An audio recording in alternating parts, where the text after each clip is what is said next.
boy, Internet, look what I've got for you here today. Check this out. This is a Walther P1. It's a 9mm German, based off the P38 from World War II. Holds, well, this is an 8 magazine clip. I've got a 7 magazine clip here, and cool holster. It even has some scribbling on the inside. I can't really decipher it though. I'm not German. And for the purpose of this review, we're going to keep a snap cap in there. Snap cap for dry firing purposes. Now, let's see, we can talk about this here gun. The trigger is phenomenal. Oh my god. The single action breaks at about 5 pounds, or more or less, about there. But it's so crisp. It's amazing. It stops here, and then there's a very, very small bit of creep until it breaks. But, I mean, if you're firing quickly, you don't even notice it. And the double action is just, it's heavy. I mean, I'm not gonna lie, this is a heavy-ass double action, but, well, I mean, not too heavy compared to the Nagant revolver and such, but it's smooth, though. Very smooth. It pulls here, stages it about there, and you finish it up with a quick pull. I like the double action, and if you carry it with double action because it's got a decocker here. Drops the hammer, and then when you push it back forward, the trigger resets. I guess that's a nice thing to have a trigger that actually resets.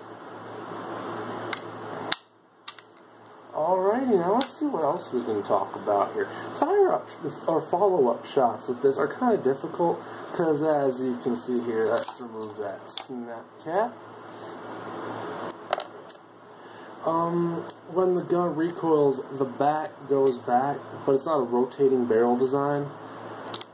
So the front sight and the barrel stays in one spot here while the back recoils. So, you know, you don't really see both of them moving together, and follow-up shots are hard. But then again, it's not like 1939 or whenever this pistol was made. People are thinking about Costa Ludus or some shit like that. So for the grip, I mean, it's a pretty good grip. Fits your hand well. You can get really high up on it, but for some reason it pinches my hand flesh. You know, the web of my hand. If it gets really bunched up in there, it doesn't feel too good, but it's alright.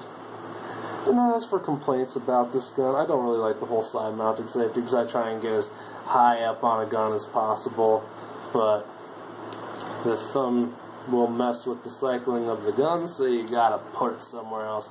I usually do like a cross thumb like that. It works fine. The slide release is in an acceptable location that you don't have to have a double length thumb to reach. And let's see what else. I know some people have heard things about top covers coming off when firing or whatever. I heard rumors. I was scared about that when I was looking at one of these, but it's kind of a bull. Here we go. One moment.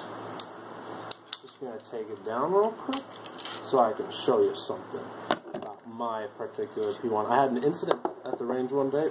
This thing stovepiped and it actually pushed the top cover off. So I've been firing with a loose top cover for a while here. See how it bends? Like that. And it hasn't popped off, contrary to rumors of exploding top covers. And at worst, you lose your firing pin block and your firing pin safety. So, I mean, it would sort of suck if you're not carrying it, but for regular target use, you just made your trigger better. Look at the bright side.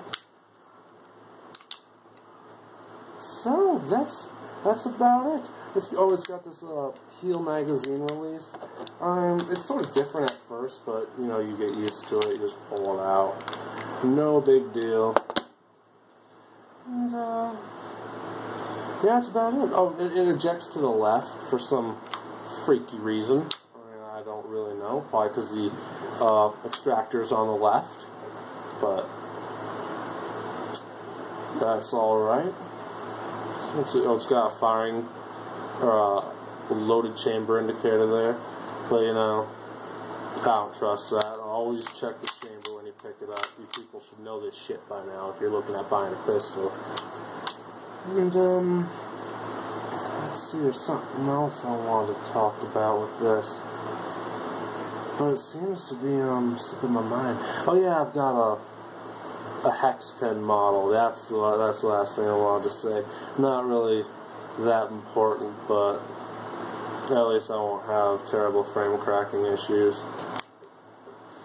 And let's see what else. Oh, the side serrations. This thing has some top-notch side serrations. They really get your hand, but not to the point where they're flaying off your thumb skin. I mean, it's not going to slip even if your hands are covered in sweat or blood from a combat wound or chocolate sauce from some sort of odd Japanese festival. So, there you have it. The Walther. Enjoy.